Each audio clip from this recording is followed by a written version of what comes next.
36 जिल्हे, 36 बातम्या. News G9 Maharashtra. उत्तर तुमच्या प्रश्नांची.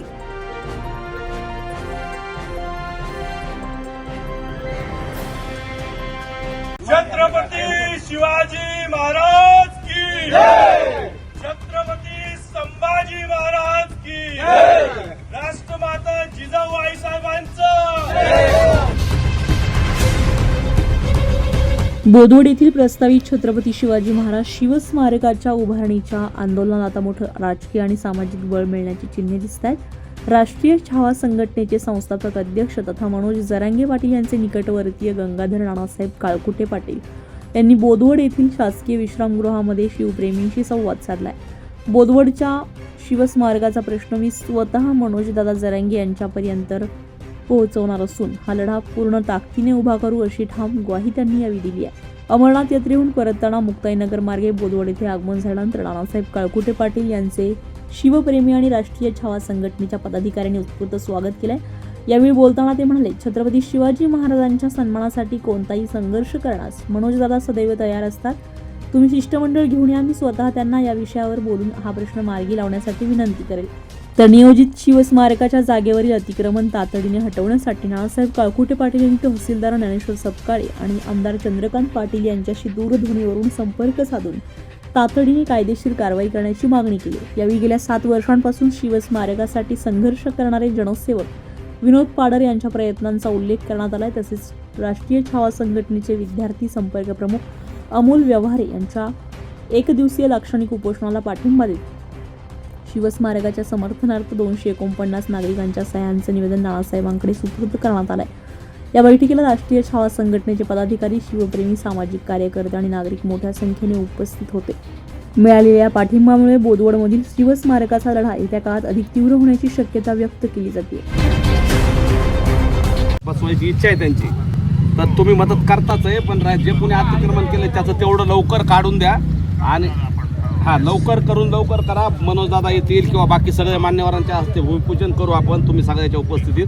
थोडंसं लवकर करा सर. ते तुम्ही सहकार्य करताय, पण थोडंसं अजून प्रायोरिटीने केलं तर होऊन जाईल. हे अमोलराव हे उपोषणाला पण बसले होते, त्या दिवशी पण बोलणं झालंय आणि हे पण सगळे आता आलेत, सगळे सर्वपक्षीय लोक.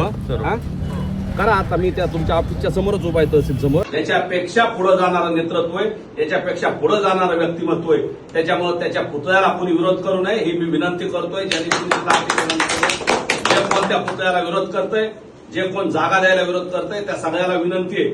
आम्ही मनोजदादापर्यंत हा विषय घेऊन जाणार आहोत आणि एकदा जर मनोजदादांनी विषय हाती घेतला तर तो सोडवल्याशिवाय राहत नाही. हे तुम्ही बघितलेलं मुंबईत असेल, मराठा आरक्षणाचा प्रश्न असेल किंवा अनेक संतोष अण्णा देशमुख भैयांचा मर्डरचा प्रश्न असेल, त्यांची हत्या झाली होती, त्यांच्या आरोपीच्या अटकेचा प्रश्न असेल, असे अनेक प्रश्न आहेत. महादेव भैया मुंडे असतील किंवा अनेक जिथं जिथं अन्याय होतात तिथं मनोजदादा धावून जातात आणि बोदवडला सुद्धा मनोजदादा येतील.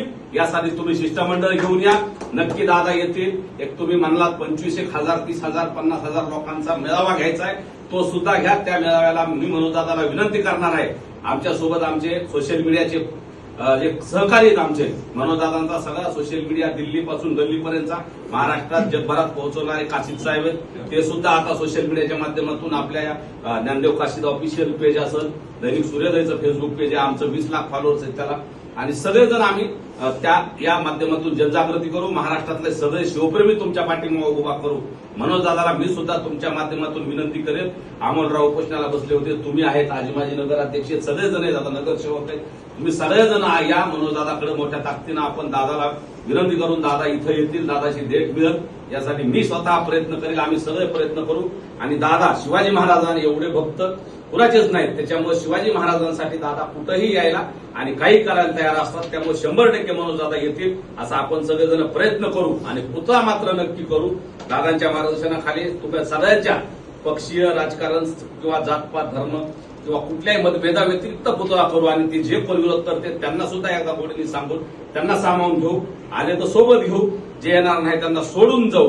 पण जे कुणी शिवाजी महाराजांच्या पुतळ्याच्या आड येईल त्याला आडवं करून सुद्धा पुढे जाऊन महाराजांचा त्यासाठी आपण सगळे प्रयत्न करू. आता आमचं ट्रॅव्हल्स बाहेर आहे. वास्तविक पाहता आम्ही अमरनाथ यात्रेला गेलो होतो. परवा दिवशी मनोज दादांचा फोन आल्यामुळे आम्ही दिल्लीला गेलो. तिथं ते आंदोलन चालू आहे. तिथं विद्यार्थ्यांच्या आंदोलनाला भेट दिली. आम्ही सगळे होतो. दादांना परवा दिवशी वापस पाठवलं महाराष्ट्रात आणि मी आणि काशीद सर इंदोरला उतरलो. इंदोरहून उज्जैनला आमच्या 2 ट्रॅव्हल्स होत्या. तिथं थांबलो. आता तिथून ट्रॅव्हल्स तुमच्या मार्गे इथलं दर्शन घेऊन आम्ही आता संभाजीनगर मार्गे पुढे जातो. त्यामुळे आता जास्त वेळ घेत नाही. गाड्या बाहेर उभ्या आहेत. त्याच्यामुळे आमचे मुतकर जे असतील हे निकम साहेब ते सगळे जण आमच्या टीमध्ये आता गाडीत भरपूर लोक आहेत आपले. आम्ही सगळे तुमच्या सोबत आहेत. आम्हाला पुढे जायचंय. त्यामुळे न्यूज जी9 महाराष्ट्रासाठी ईश्वर वाणी, जळगाव, बोदवड.